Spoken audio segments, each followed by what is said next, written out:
PM से मिलने के लिए दिल्ली भेजेंगे नीतीश अपना दूत, बिखर गया इंडिया गठबंधन। बिहार के सीएम ने कहा कि पीएम मोदी के फोन का है इंतजार। नीतीश कुमार पलटी मारने को तैयार, कांग्रेस और आरजेडी पर किए तीखे हमले।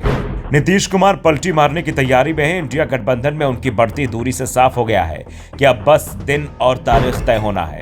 इसके बाद बिहार में सत्ता फिर पलट जाएगी।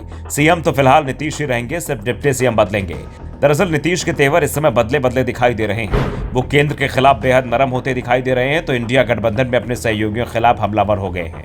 अब दावा किया जा रहा है कि नीतीश कुमार ने पार्टी के महासचिव रामनाथ ठाकुर दिल्ली पीएम मोदी से मिलने के लिए दिल्ली भेजने का प्लान तैयार कर लिया है।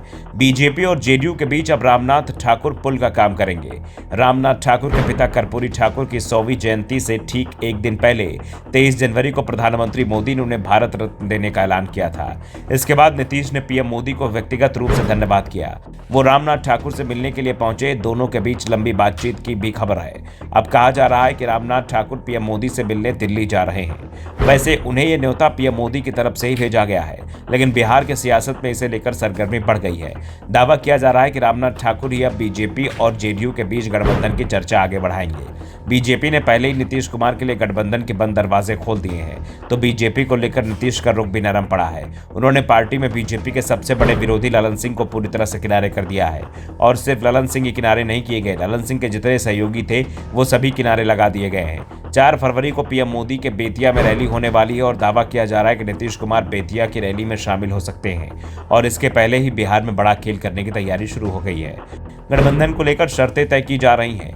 वैसे नीतीश कुमार की अधिकांश शर्त बीजेपी मानने को तैयार भी बताई जा रही है, लेकिन बदले में बीजेपी ने 2 बड़ी शर्तें नीतीश के सामने रख दी हैं और इसी के चलते नीतीश थोड़ा परेशान दिखाई दे रहे हैं। दरअसल बीजेपी चाहती है कि अब बिहार में सत्ता बदले तो सीएम भी बदले, यानी सीएम जेडीयू का नहीं, बीजेपी अपना सीएम चाहती है। साथ ही ये भी चाहती है कि बिहार में नए चुनाव कराए जाएं, विधानसभा भंग की जाए और लोकसभा के साथ ही विधानसभा चुनाव करा दिए जाएं। इस बीच नीतीश कुमार का रुख बदलने लगा है। उन्होंने कर्पूरी ठाकुर को भारत रत्न की घोषणा दिए जाने पर पीएम का आभार जताया।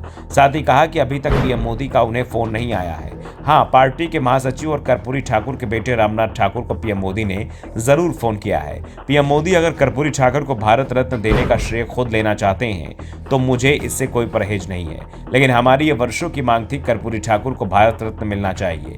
जो भी हो, मैं उस मांग को पूरा करने के लिए प्रधानमंत्री और उनकी सरकार को धन्यवाद देता हूं, जो मैं बिहार में सत्ता संभालने के बाद से उठाता रहा हूं।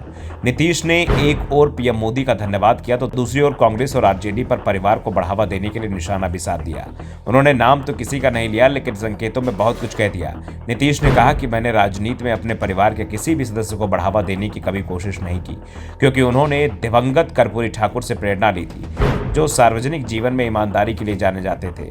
वो कर्पूरी ठाकुर ही थे जिन्होंने अन्य पिछड़े वर्गों और अत्यंत पिछड़े वर्गों के प्रति हमें प्रतिबद्ध होने के लिए प्रेरित किया। जातिगत सर्वेक्षण करवाकर हमने वंचित वर्गों के लिए कई अन्य कल्याणकारी योजनाएं जो शुरू की हैं, उसे पूरे देश में लागू किया जाना चाहिए। Bureau report, the such India.